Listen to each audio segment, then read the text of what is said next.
Assalamualaikum warahmatullahi wabarakatuh. Alhamdulillahilladzi bi ni'matihi tatimmus solihati nahtadiya ilayya sabilir rasyad. Shalatu wassalamu ala sayyidina Muhammad wa ala alihi wa ashabihi ala khairi min ahli jihad lillah billah wa fi sabilil haq. Gimana kabarnya semuanya? Semoga dalam keadaan sehat ya. Alhamdulillah, segala puji bagi Allah Subhanahu wa taala yang telah memberikan kita banyak sekali kesempatan dan kenikmatan sehingga kita bisa melaksanakan puasa Ramadan di tahun ini dengan baik ya, tanpa ada halangan apapun. Selawat serta salam tetap tercurah kepada junjungan kita semua Nabi Muhammad Sallallahu Alaihi Wasallam beserta keluarga, sahabat dan para pengikutnya hingga akhir zaman. Pada kesempatan kali ini kita akan membahas sesosok ya, orang yang dikenal dengan kecerdikan dan humorisnya, yaitu Abu Nawas. Melalui beberapa kisah tentang beliau ya, kita akan menggali hikmah dan pelajaran berharga yang dapat diterapkan dalam kehidupan sehari-hari. Yang pertama ada kisah Abu Nawas dan telur unta. Suatu hari Raja Harun ar-Rasyid itu jatuh sakit ya. Sakitnya ini sangat lumayan parah ya, sangat parah. Berbagai tabib telah dipanggil, namun tidak satupun yang berhasil menyembuhkannya. Akhirnya seorang sahabat itu menyarankan untuk memanggil Abu Nawas yang dikenal dengan kecerdikannya. Ketika Abu Nawas tiba di sana, untuk ya, Raja berkata, "Wahai Abu Nawas, jika kau menyembuhkanku, aku akan memberikanmu hadiah yang sangat besar." Abu Nawas berpikir dan berkata, "Paduka, obat untuk penyakit Anda sangat sederhana, yaitu telur unta." Raja terkejut dan berkata, "Telur unta? Bukankah unta tidak bertelur?" Nah, dengan tenang Abu Nawas menjawab, "Jika Paduka menginginkan obat yang mustahil, maka diperlukan bahan yang mustahil pula." Mendengar hal ini, Raja tertawa terbahak-bahak dan kesehatannya pun berangsur pulih karena kegembiraan tersebut. Hikmah dari kisah ini yaitu mengajarkan bahwa kebahagiaan dan tawa itu bisa juga menjadi obat yang mujarab bagi berbagai penyakit. Tapi ingat ya, ketawa jangan berlebihan, secukupnya saja, karena kebanyakan ketawa menyebabkan kita menjadi keras hatinya.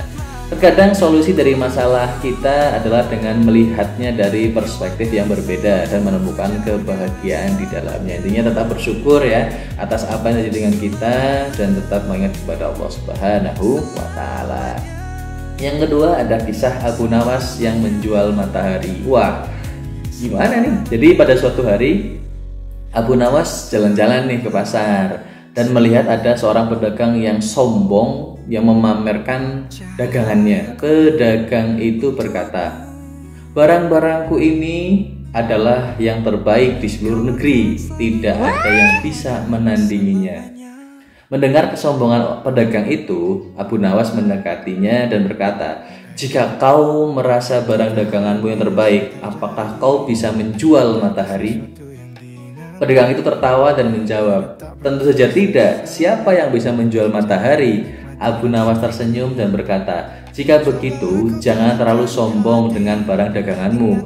Ada banyak hal di dunia ini yang tidak bisa kita miliki atau jual."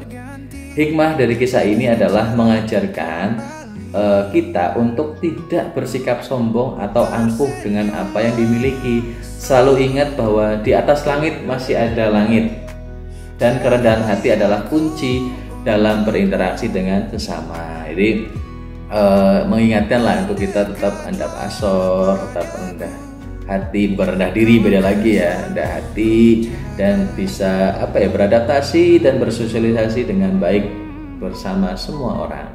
Yang ketiga ada kisah Abu Nawas yang mencari neraka. Wah, jadi suatu hari Abu Nawas terlihat berjalan di tengah kota dengan membawa lampu minyak yang menyala. Meskipun saat itu matahari sedang bersinar terang, lagi siang-siang nih dia bawa lampu ya, membawa lampu. Orang-orang yang melihatnya merasa heran dan bertanya, "Mengapa engkau membawa lampu di siang bolong, Abu Nawas?" Dengan tenang Abu Nawas menjawab, "Aku sedang mencari neraka." Ya. Mereka semakin bingung dan berkata, neraka di dunia ini? Abu Nawas tersenyum dan berkata, banyak orang yang suka menghakimi dan menentukan siapa yang masuk neraka. Jadi aku pikir neraka pasti ada di sekitar sini. Ya, hikmahnya adalah mengajarkan kita untuk tidak mudah menghakimi atau menentukan nasib orang lain. Hanya Allah yang berhak menentukan siapa yang layak masuk surga atau neraka. Tugas kita adalah berbuat baik dan tidak menghakimi sesama. Jadi mungkin kita melihat ada orang, wah ini orangnya buruk nih, pasti dia masuk neraka. Belum tentu juga ya. Kita nggak pernah tahu amalan apa yang orang itu punya, sehingga bisa jadi amalan itu yang membawa ridhonya Allah kepada orang tersebut sehingga bisa masuk surga. Jadi kita nggak bisa menghakimi seorang nih. Nah, dari ketiga kisah tadi kita belajar bahwa humor dan kecerdikan dapat menjadi sarana untuk menyampaikan pesan moral yang mendalam. Abu Nawas dengan segala kelucuannya mengajarkan kita tentang pentingnya kebahagiaan, kerendahan hati, dan tidak mudah menghakimi orang lain, sehingga kita dapat mengambil hikmah dari kisah-kisah itu dan menerapkannya dalam kehidupan sehari-hari. Diambil yang baik, dibuang yang buruk. Demikian yang dapat kita bahas di hari ini. Semoga Allah Subhanahu wa Ta'ala senantiasa membimbing kita di jalannya dan menjadikan kita hamba-hamba yang selalu berbuat kebaikan. Fattaqullaha masata'tum billahi fi sabilillah. Wassalamualaikum warahmatullahi wabarakatuh.